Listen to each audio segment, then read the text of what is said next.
Seorang ibu rumah tangga memiliki kehidupan yang baik dan sejahtera. Dia memiliki suami yang bekerja menjadi pendeta dan hidupnya selalu diberkati. Namun semua itu berubah ketika muncul seorang pria yang datang ke kehidupannya. Hingga terjadi sesuatu yang membagongkan. Ya, film dengan judul Gospel of the Saint yang dirilis pada tahun 2006 yang lalu akan menceritakan kisahnya. Wanita itu bernama Emily. Kala itu mereka sedang merayakan hari jadi pernikahan mereka yang ke-20 tahun bersama suaminya yang bernama Teddy. Mereka ini pasangan yang berbahagia. Hingga Emily melihat pria berdiri di seberang. Emily tidak tahu siapa dia. Jadi Teddy mendatanginya dan mengajak pria itu untuk bergabung dengan mereka. Pemuda itu bernama Luke. Luke disambut baik oleh mereka. Luke mengatakan kalau dia ini sedang berkelana, tidak punya tempat tinggal. Jadi Teddy yang baik hati menyarankan Luke untuk tinggal bersama mereka dan akan diberikan kamar di dalam gereja. Ya, hitung-hitung sekalian bisa jagain gereja. Masalahnya, Emily tidak yakin dan belum mengenal Luke. Bagaimana bisa Teddy membiarkan Luke begitu saja? Namun, kehadiran Luke nyatanya membuat Emily jadi kesem-kesem. Pagi hari, dia melihat Luke memperbaiki mobil mereka yang rusak. Dengan tubuh yang kekar membuat Emily jadi agak salting. Teddy adalah pendeta yang sukses, banyak jemaatnya dan dikenal banyak orang. Sampai-sampai Teddy diberikan tawaran kerjasama oleh stasiun televisi. Saat itu Emily fokusnya ke Luke. Dia melihat Luke lagi digodain sama seorang wanita yang tidak lain adalah temannya Emily. Tidak hanya Emily, bahkan teman-temannya pun naksir sama Luke, namun hanya sebatas mengagumi saja. Malam itu Emily mendatangi Luke hanya ingin mengajak makan malam bersama. Namun saat itu hampir terjadi sesuatu yang membagongkan. Tatapan Luke membuat Emily jadi salah tingkah. Untungnya Teddy datang dan mengajak mereka. Karir Teddy makin melejit ketika ia dan Emily menyepakati bekerja sama dengan stasiun televisi. Itu adalah hari yang membahagiakan bagi mereka, terutama Teddy. Emily terus berdoa di gereja supaya diberikan kesehatan dan rezeki yang lancar untuk keluarganya. Lalu Luke datang dan mendengar Emily.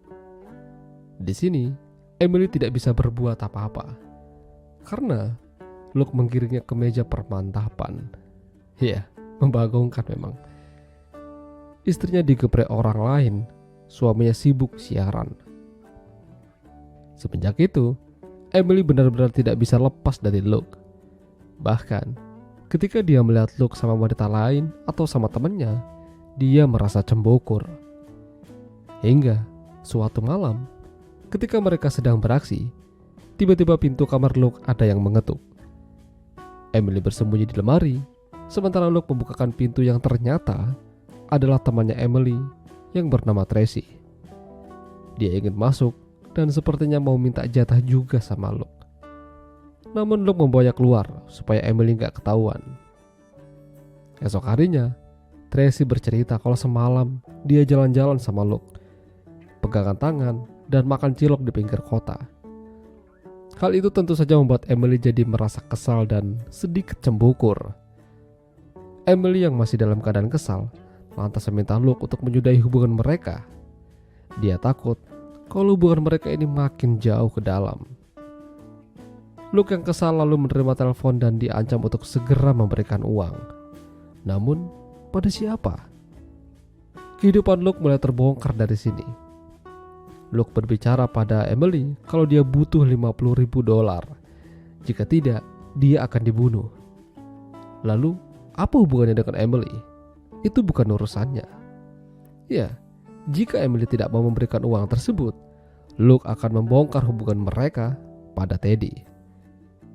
Emily yang benar-benar tidak tahu harus gimana, lantas ingin mengakhiri hidupnya. Namun, Tuhan berkata lain.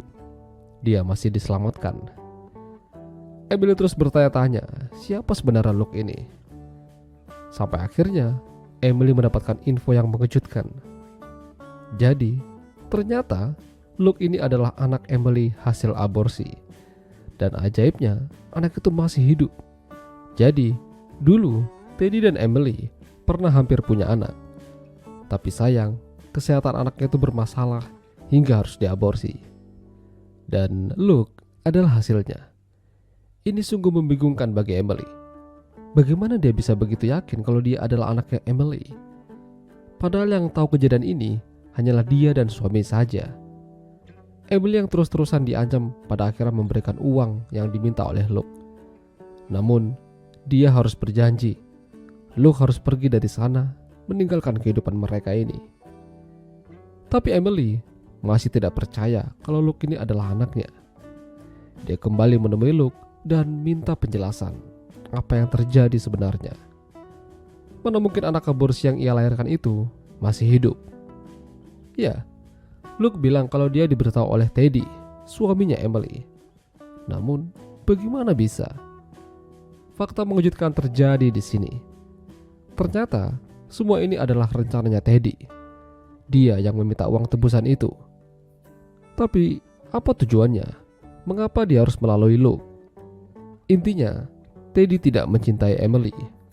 Rasa cintanya itu telah hilang bertahun-tahun yang lalu karena Emily tidak bisa memberikannya seorang anak. Ya, itu memang benar. Bahkan, Teddy juga meminta Luke untuk menghabisi Emily.